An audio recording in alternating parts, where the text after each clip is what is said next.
Hello guys, this is Shadow Ghost, bringing you another tutorial from Word vs. Word. Today I will be going over combo field. I don't have an Elementalist with me, so I'm going to be going over fire field only because that's what my warrior can do.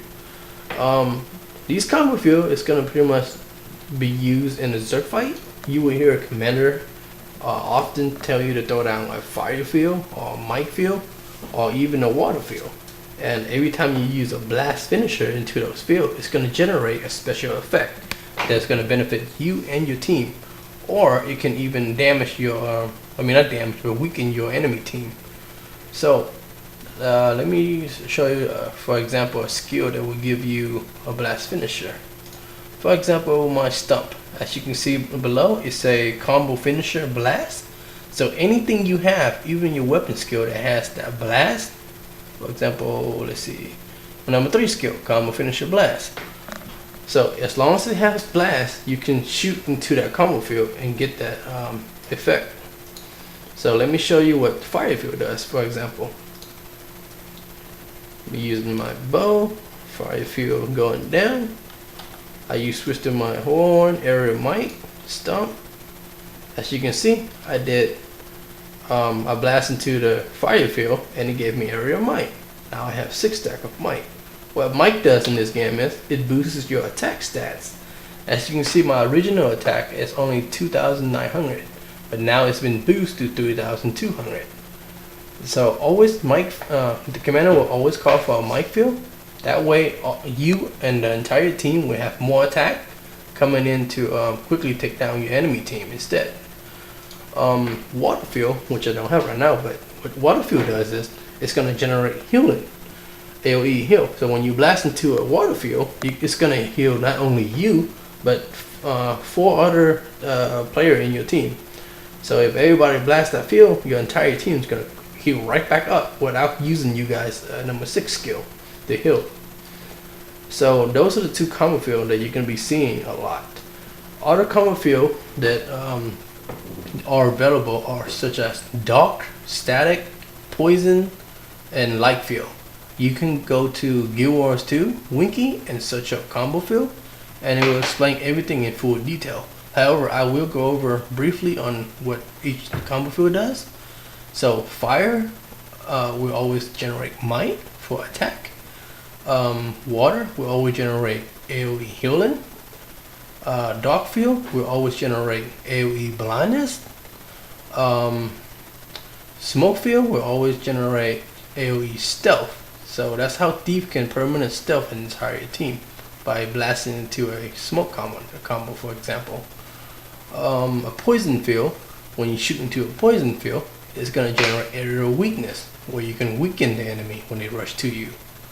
There's also static field. When you shoot into a static field, it's gonna generate swiftness, and swiftness in this game is gonna indicate by this little icon right here, which is gonna increase your movement speed. So it's gonna help your Zerg move across the map a lot faster. For example, rushing there to defend a keep. The last combo field I forgot to mention is light field. What light field does when you blast into it, it's gonna generate retaliation. What retaliation does is pretty much it's gonna reflect back some damage the enemy is throwing at your enemy, at your party group. So those are the field that you can always use. But the most common known combo field is always going to be fire and always going to be water. So every class you run, be sure you have 1 or 2 blast finisher. Otherwise, you're not going to pretty much help out the team very much. The next thing I'm going to be going over is how you should build when you're running a huge Zerg fight. For example, if you know a lot of people in this game, they mistaken when you go into a fight or a huge battle, they always want to build to kill the enemy really fast. So they either go full Zerker, which they can have a lot of power, a lot of crit damage, and a lot of precision. Well, precision somewhere else rare. So pretty much they're gonna hit really hard. But then, as every single game, when you build for attack, you're going to lose HP and defense. So, defense in this game is pretty much toughness.